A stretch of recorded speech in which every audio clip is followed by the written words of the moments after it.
Alam mo, ayoko na siyang tawagin na Senator Lacson.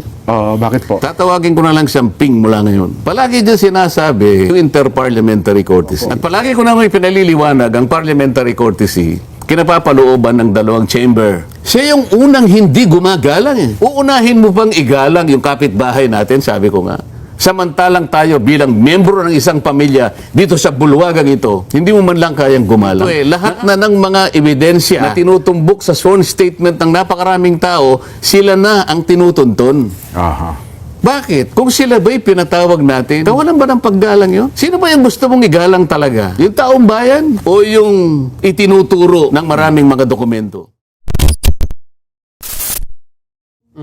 Bait po ba yun? Bait lang yun. Sino makakapigil sa iyo, halimbawa? Kunwari ikaw alam mo, ayaw ko na siyang tawagin na Senator Lacson. Bakit po? Tatawagin ko na lang siyang Ping mula ngayon. Ganon. Alam mo kung bakit? Palagi dyan sinasabi yung interparliamentary courtesy. Opo. At palagi ko na may pinaliliwanag ang parliamentary courtesy, kinapapalooban ng dalawang chamber ng legislature. Ito yung House of Representatives at saka yung Senate. Senate, Sabi niya, tignan mo, wala talaga sa sahulog eh. Sinabi ko na nga sa kanya, sabi niya, this is the time-honored tradition. Yes po, tama. Di ba? Sinabi po niya yan, Bakit ba hindi niya maintindihan yun? Sabi niya ganon. Ang sabi ko, paano natin igagalang pa yung tradition na yun? Hinihingi na ng pagkakataon na ipatawag mo na. Kasi sila yung nasasangkot dito Lahat na ng mga ebidensya na tinutumbok sa sworn statement ng napakaraming tao, sila na ang tinutuntun. Bakit? Kung sila ba'y pinatawag natin para matanong man lang natin, alang-alang sa pangangailangan ng taong bayan na makilala na kung sino talaga ang salarin, kawalan ba ng paggalang yun? Sino ba yung gusto mong igalang talaga? Yung taong bayan o yung itinuturo ng maraming mga dokumento? Ibig ko sabihin, Jen, Nelson, ang pagkagalangan nandun talaga Ngunit kung minsan, ilalagay mo na rin sa ayos Sasabihin ko lang, mawalang galang na, Jen. Mawalang galang na, Congressman Nelson. Ito naman hinihingi na ng pagkakataon. Palagi ko na maintindihan nyo naman ako Kasi napakarami pong dokumento na tumutukoy sa inyo. Gusto kong maimbita naman kayo para matanong lang ng mga ilang bagay. Ayun. Sa tingin ko naman, hindi kawalan ng paggalang yun Ayun naman. Okay? Ngayon, kung ayaw ninyo, hinihingi na pa rin ng pagkakataon, isasabihin ako na kayo. Kinakailangan na yun Kasi mas importante ang kahilingan ng taong bayan sapagkat sila talaga ang pinakamataas na kapangyarihan sa ating bansa. Sila ang pinagmumulan ng kapangyarihan. Kaya nandyan ang nanunungkulan dahil sa kanila. Silang naglagay dyan. Yes po. Ngayon, bakit ko sasabihin, ayaw ko na siyang tawagin Senator Lacson? Siya yung unang hindi gumagalang Uunahin mo bang igalang yung kapitbahay natin, sabi ko nga.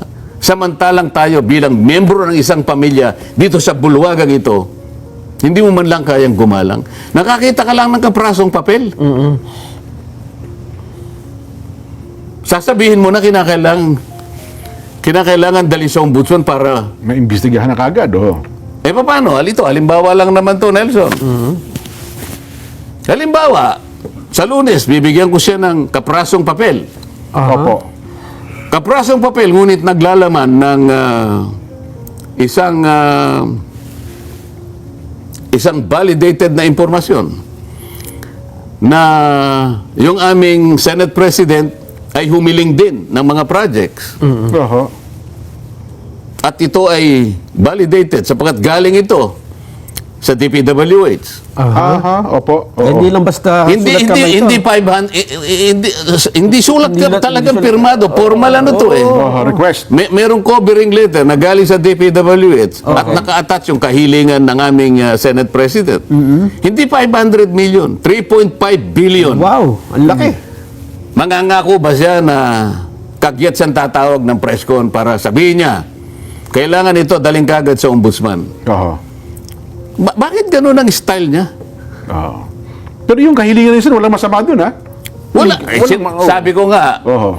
sa buhay ng Isang senador, isang mga congressman. senador at saka ng mga congressmen, karaniwan na yung hihilingin sa'yo na paki-endorse nyo po ito. Opo. Matagal na po kasi ito, hinihiling namin. Ang laki pong tulong nito sa aming komunidad eh. Mhm. Baka po, kung kayo pong mag-endorse, Mapagbibigyan siguro. Baka ganun. umaasa rin sila. Oo. Ipagkakait mo ba yun dyan? Baka sakali nga naman pagka-endorse mo, baka naman ibinigay nga. Oho. Hindi dahil sa gusto mong magpasikat. Kung hindi, yung hinihiling nila eh. Opo. Oo, ano ngayon ang sasabihin niya? Kung nakikinig ka, alam ko naman nakikinig ka eh. Bibigyan kita sa Lunes kung gusto mo. Pero ito wala pong bahid na, wala po akong ibig sabihin ka sa aming Senate President. Umunahang kailangan po, lilinawin ko na ito. Sa 22 kasama ko pa sa Senado, kailangan po marinig ninyo to. Wala po akong issue sa kanila. Yes po. Nakikita ko po sa kanila ang paggagalangan sa bawat isa sa amin. Oho. Ito po, ipaliliwanag ko sa iyo kung paano. Marami pong beses na hindi po kami nagkakaayon-ayon sa maraming bagay sapagkat maraming pananaw po dito, maraming opinyon. Yes po. Ang Senado po kasi ay tinawag na isang parliamentary institution. Yes. Ito po ay isang deliberative assembly. Dito po talaga tatalakayin, magdidebate po kayo rito. Ngunit walang personalan. Walang personalan po. 24 Republic nga rin yan, Sen, di ba? Oh. Ganon. Ngayon, Opo. sa 22 kasama ko ron, wala po ako masasabi sa kanila. Kung minsan po, kahit na kaiba yung pananaw, ganon din sila sa akin.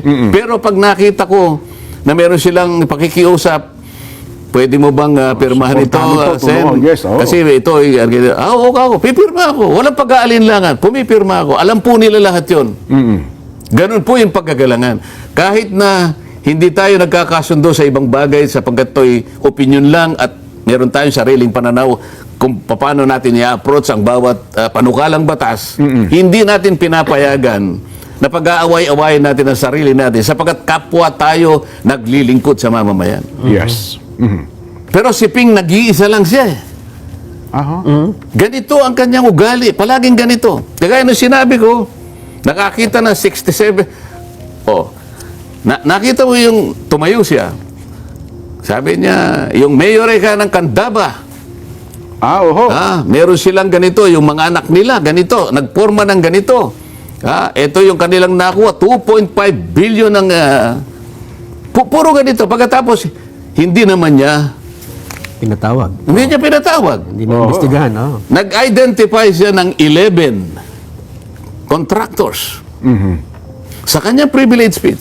Alam mo yung pag nag-privilege speech dyan, makikita mo, talagang parang kompleto sa Ricardo, sabi nga nila. Opo. Ang maganda yung graphics. Maganda yung Hindi lang Presentation, no.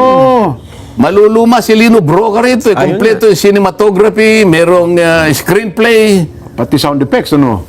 kulang na lang, musical scoring, maniwala ka sa akin. Nakatandaan ko sa inyo, sinasabi nyo, BBB yata yun eh, no? Yun nga, yung mga tatlong anak B. daw nila. Oho. Ngayon, ibig ko sabihin, bigla siya magsasalita, ngunit hindi naman niya itutuloy. Hindi niya patatawag. Masisira lang yung pangalan. Ganun ang gusto niya palagi. Yung pailalim na atake, pailalim na taktika. Ayun. Oh. Bakit niya ako pinasasaringan ngayon? Ako lang kasi ang nagpapaalala sa kanya. Oho. Ang gusto ba niya, titigil ako? Ang gusto niya ba, takutin ako? Nagkamali siya eh. Nagkamali siya. Oho. Kaya sabi ko, nag-iisa na lang siya eh.